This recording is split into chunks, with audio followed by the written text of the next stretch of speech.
તો સાંસદ જ્ઞાનીબેન ઠાકોરની લોકોને સલાહ, લોકોને પોલીસ સ્ટેશન ન જવા માટે અપીલ કરી છે। પોલીસ સ્ટેશન જશો તો પરેશાન થઈ જશો, વકીલ વચેટિયા અને પોલીસ વચ્ચે નીચોવાઈ જશો।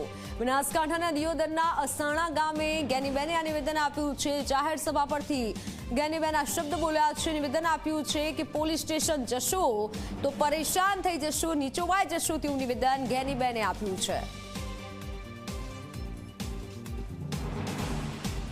અમુક ગામ એવા છે કે ગામની વસ્તી વધારે એના કરતા તો પોલીસ સ્ટેશનની અંદર ફરિયાદો વધારે, એની ગામની જે વસ્તી નહીં એના કરતા અહીંયા ફરિયાદો વધારતી હોય।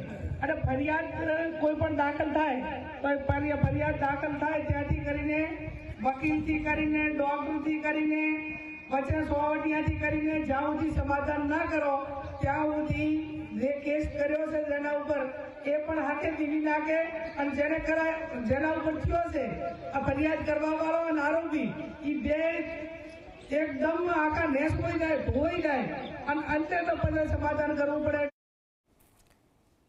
તો સમાચારોમાં હાલ બસ આટલું બધું।